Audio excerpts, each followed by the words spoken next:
Hi, my name is Greg. I'm a 3D environment artist on The Mandate, and we're here to talk about the game. Hi, my name is Amelie. I was living in London, and then I moved to Slovakia about 6 months ago to join the team.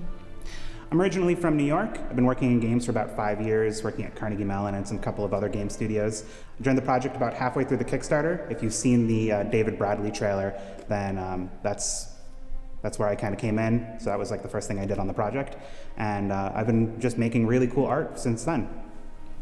I'm a user experience researcher, so you might have seen the questionnaire that I sent to you so that we could understand better our player's profile. And I'm also part of the writing team. Currently, what we've been working on is making sure that the art and the story all match up nice and they go together really well. So currently, I've been working on a lot of interesting stuff for adventure mode, things like SOS beacons or derelict ships that are on fire in space, which doesn't really make a lot of sense, but we figured that it's all for the fun.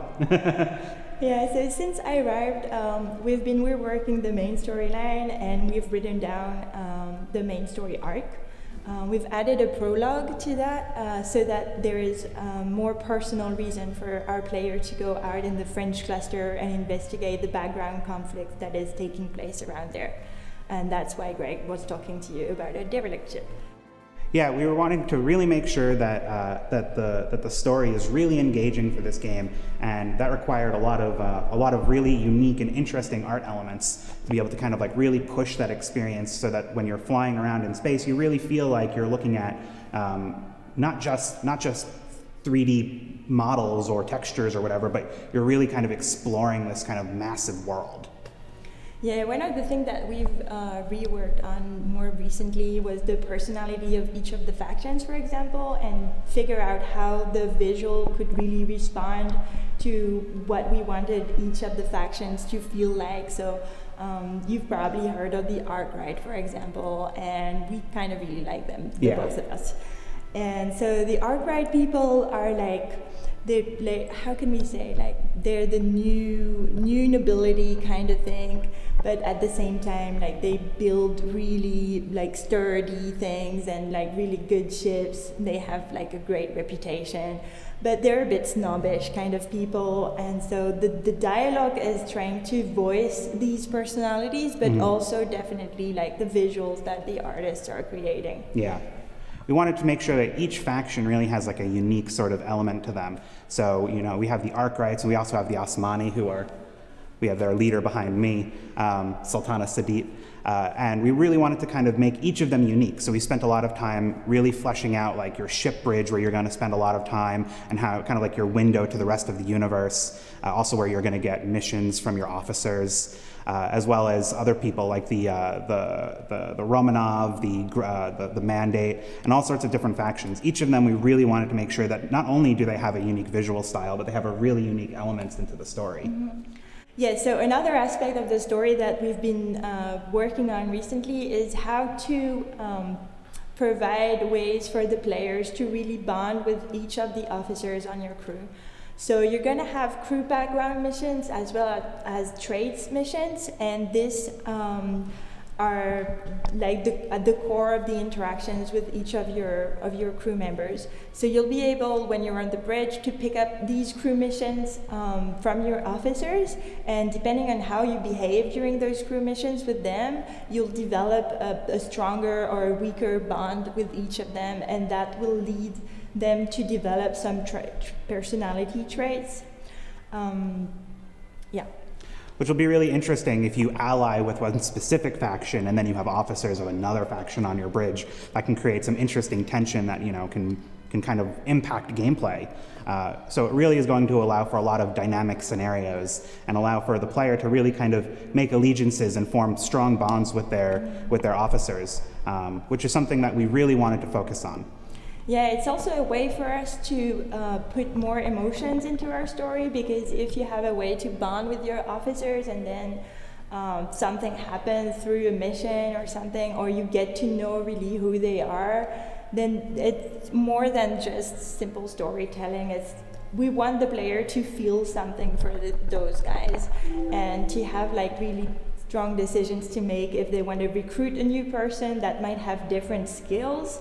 but are they really gonna let them go because they have been through missions with these guys and they have learned to know what their background story is like. So it's gonna be like a tough decision between keeping the guys that you like because they're cool, but maybe recruiting someone who has the right skill for the next mission that you might want to take. Yeah. We really want to push the role-playing element in the role-playing game. It shouldn't just be a bunch of stats. We really want the player to get immersed in the decisions that they're making throughout the story. Mm-hmm.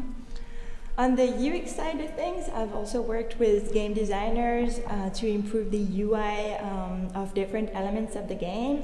So for example, we've worked on the refitting. So maybe you can talk about the refitting and how the modules integrate into the ship and how you can like really customize your ship, which was a strong element that came out of the survey that we did.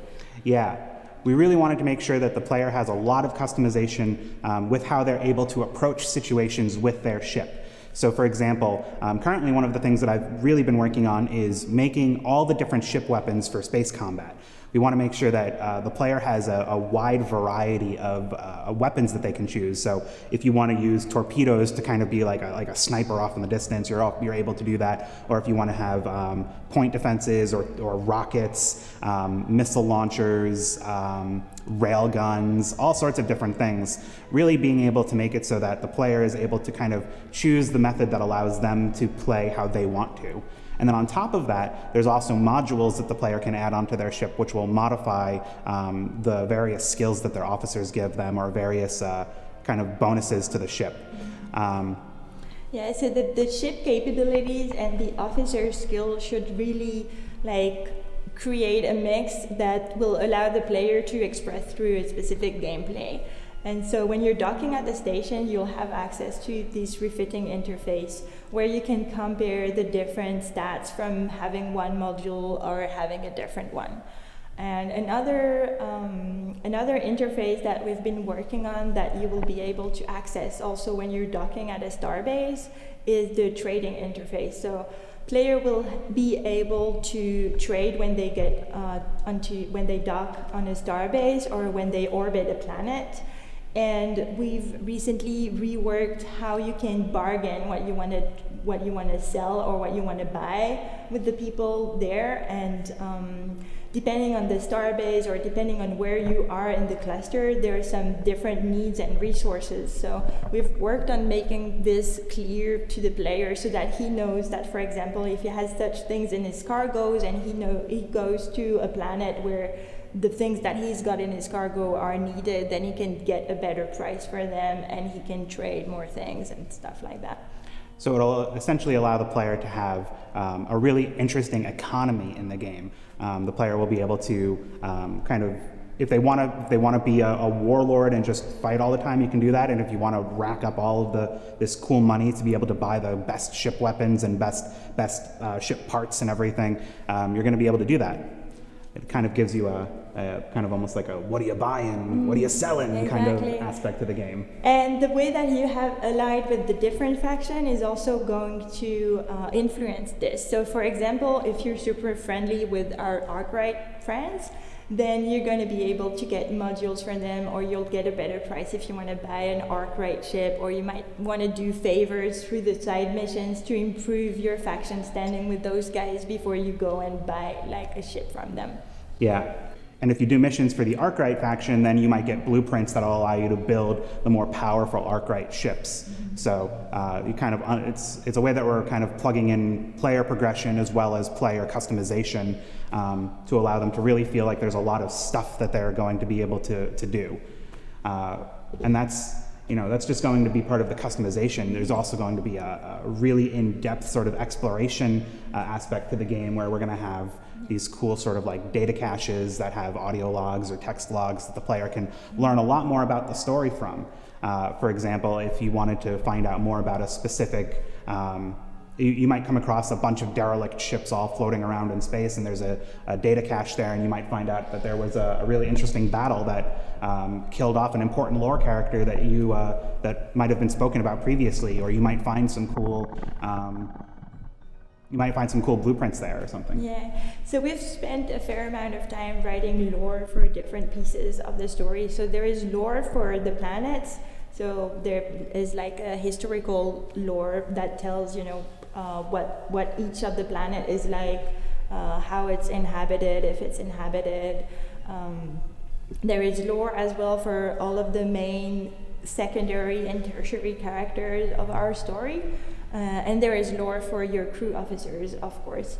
And so depending on the missions that you take, you can do different types of missions in the mandate. So we have what we call the main storyline missions, but on top of that we have faction missions, which will dive into more the history of each of the factions and the political conflict that is taking place in the French clusters. And you also have, like I said earlier, the crew background missions and the traits mission. And then on top of that, you have just side missions, which will probably be a little shorter. But they give you access to these lore pieces as well as different types of rewards. Yeah, as well as kind of exploring on some of the lore characters in the game, like our friend Admiral Suvorov. We might be able to learn more about him and what he's been up to, and some things that you might not be expecting from the game. Mm-hmm. There's a lot of surprises that we have in store. Yeah. So, for example, at the moment, that's what I'm working on. I'm working on one of the main storyline missions for Chapter 2, and it's taking place in the Penrose Enclave. And so the player is progressing in his investigation, and he's doing this main storyline mission. And so how we do things is that first we have like our high-level main story arc, and from this we have written down rough mission designs, and then we're taking each of these mission design and we're fleshing it out and trying to think how to make this mission more interesting, or do we have the possibility to offer the player different ways to succeed in these local goals. And I'm also making sure that each of the goal is clear to the player so that you don't have to roam around and wondering what is your local goal, because sometimes that's something that happens, in the game. So how to make these steps, objectives very clear, and how to balance the gameplay with the dialogues and also the cutscenes in the game. Yeah. So that's what I've been doing at the moment. And for example, for this mission, I've went to Greg and I said, look, I want to make this mission about hacking a communication array. So can you come up with something? And so we looked at stuff.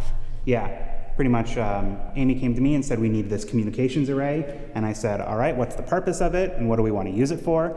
And we sat down and we talked about it, and we came up with a really interesting concept for these hacking challenges in the game that the player is going to be able to interact with. So you might come across pirates that have taken over this communications array, and they're using it to broadcast like pirate radio, and that's no good. You want to stop that right away. Yeah, no spoilers. Yeah, no spoilers. Sorry. But communications arrays are also how you're going to be able to communicate with faction leaders. So if you get a mission from Anastasia Romanov back there, and you need to communicate with her, you need to find one of those communications arrays that'll allow you to transmit your message back to her. So yeah, that's pretty much what we're doing. Yeah. All day long. So what now? Thank you for listening. Yeah, thanks for listening. And we're really excited to be able to talk about the game and to show off some of the cool stuff that we've been working on. And wow, they decided to get the two most introverted people on the project to do this interview. They sent an email and we didn't read it, and so we were left in the office. So we had no choice. Yep.